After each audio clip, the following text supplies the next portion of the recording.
سيماهم في وجوههم من أثر السجود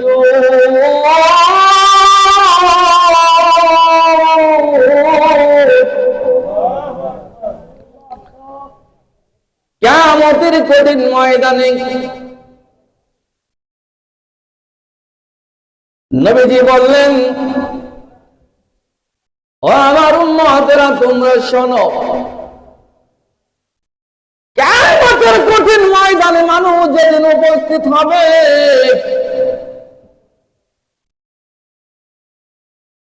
এই দিন আমি আমার উম্মতদেরকে চিনে নিব। গররাম মুহাজ্জিলিন, হাজার হাজার ঘোড়ার ভিতরে একটা ঘোড়ার মাথায় যদি সাদা চমক থাকে, জিলিক থাকে, তাহলে যেভাবে চিনে বাহির করা যায়, আমি আমার উম্মতদেরকে ওইভাবে চিনে বাহির করে নিব। সীমাহুম ফি বুজুহিহিম মিন আসারি সুজুদ,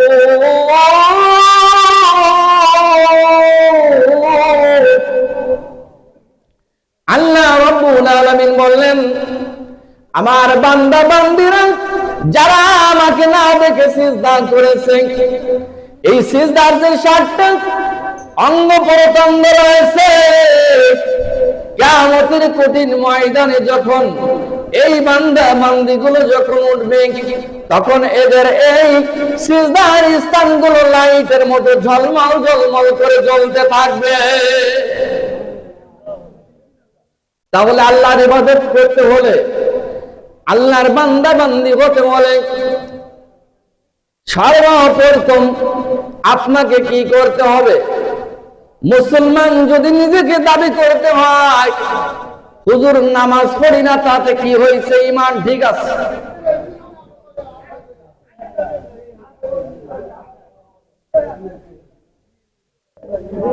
হুজুর নামাজ পড়ি না, তাতে কি হয়েছে? ঈমান ঠিক আছে। এইরকম মানুষ আপনাদের এই কিশোরগঞ্জে নাই? আপনারা নামাজ পড়ে কি করলেন? নামাজ না পড়ে তো আমরা ভালো আছি। নামাজ পড়ে পাইছেনটা কি? নামাজ পড়ে কি পাইছেন?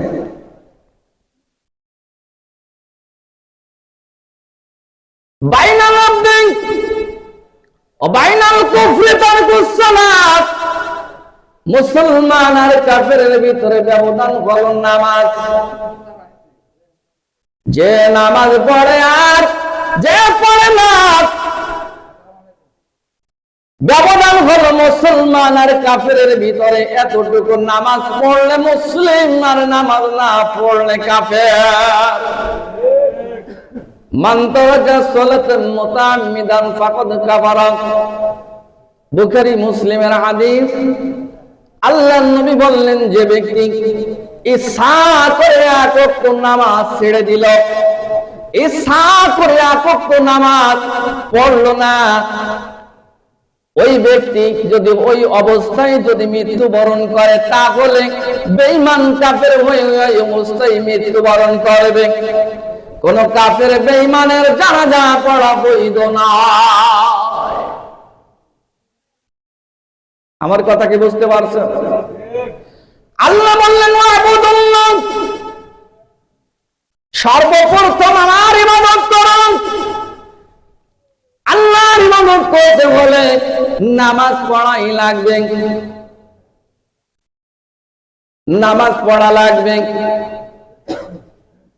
আপনি নামাজ পড়বেন না, আবার মুসলমান দাবি করবেন। নামাজ না পড়ে মুসলমান দাবি করলেও সরকারি খাতায় যদিও আপনার মুসলমানের নাম থাকে, কিন্তু আল্লাহর আদালতে আপনার নাম কাফের হিসাবে গণ্য করা।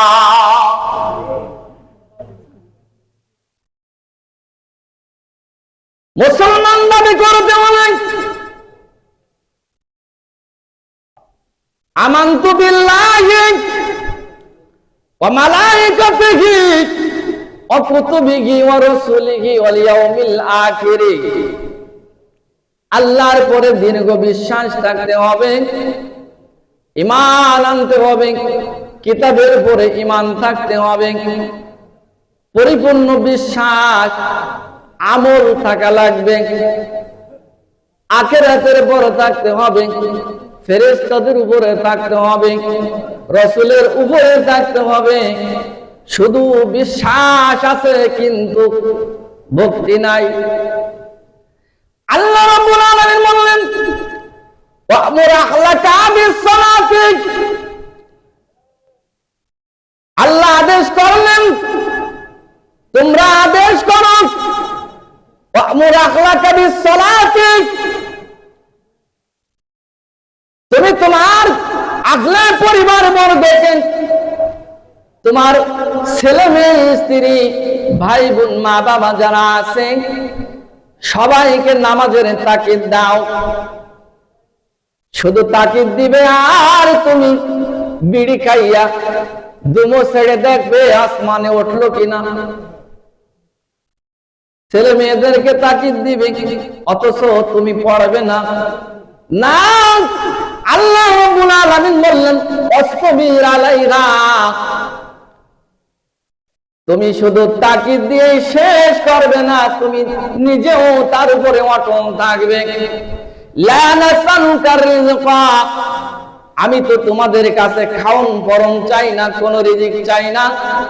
কুরবানির সময় তোমরা বড় বড় গরু জবাই করো, আমার কাছে তো 1 কেজি গোশত আসে না, রক্ত মাংস কোনো কিছু তো আমার কাছে পৌঁছায় না।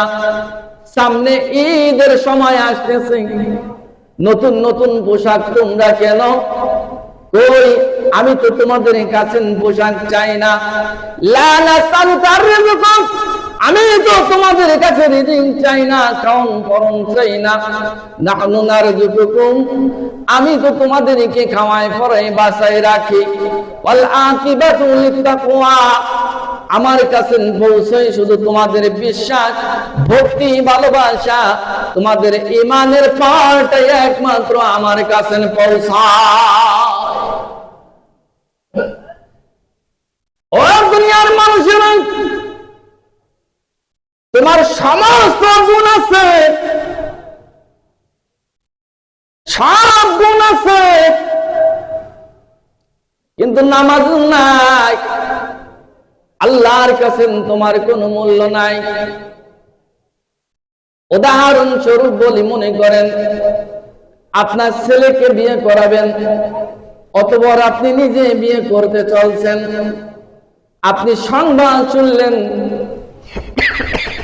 কিশোরগঞ্জের সদরে অমুক গ্রামে সুন্দর রূপসী একটা মেয়ে আছে। এই মেয়েটার 100-র ভিতরে 99টা গুণ আছে, একটা মাত্র দোষ আছে। এই দোষটা 100টা গুণের ভিতরে 99টা গুণ তার আছে ভালো, একটা শুধু দোষ। এই দোষটা হলো মেয়েটা মাঝে মধ্যে রাত্রের বেলা হারায় যায়, পরের দিন সকালবেলা কোথা থেকে যেন আসে। আপনি বিয়ে করবেন নি? কথা বলেন, বিয়ে করবেন কেন? তার 100টা গুণ আছে, 100টা গুণ আছে, মাত্র একটু মাঝে মধ্যে রাত্রের বেলা কোথায় যেন যায়, সকালবেলা তো ফিরে আসে। ও তো আস্তায় আসে, যন্ত্রপাতি কোনো কিছু রাখি আসি নাই। তাহলে বিয়ে করবেন না কেন?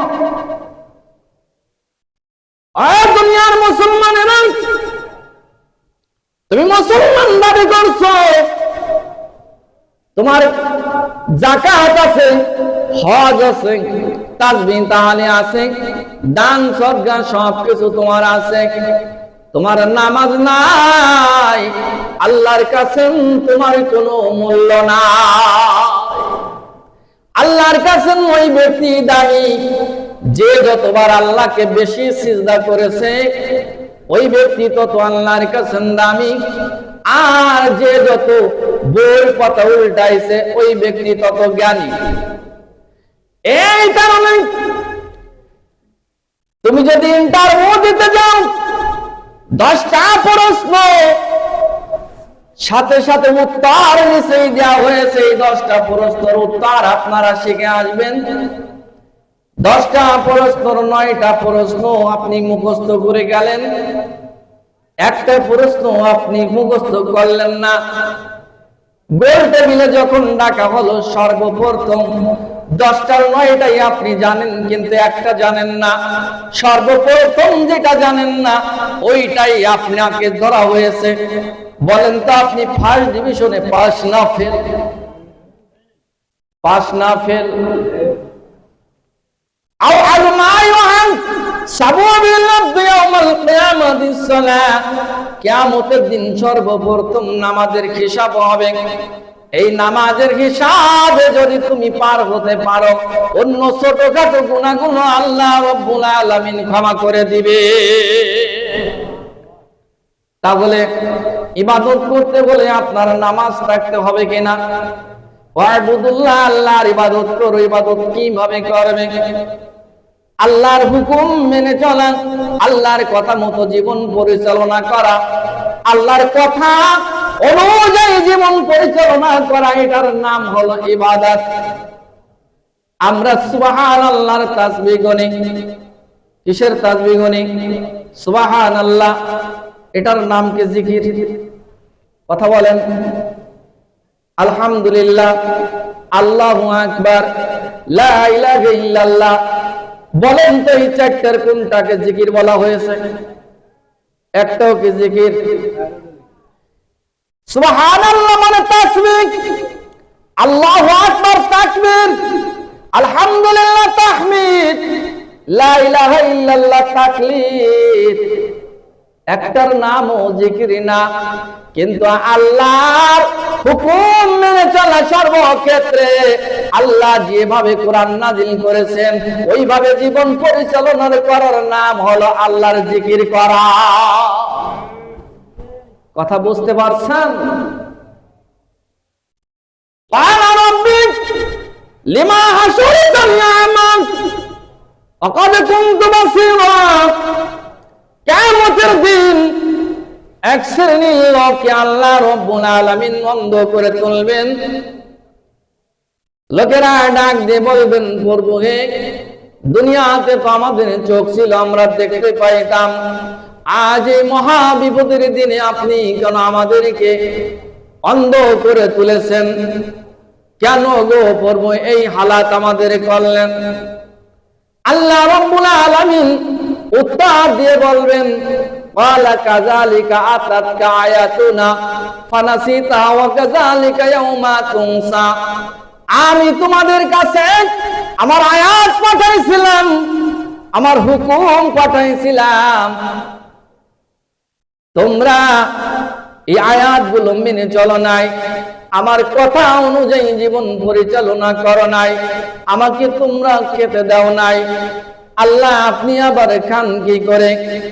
এই আলোচনার সামনে আসবে।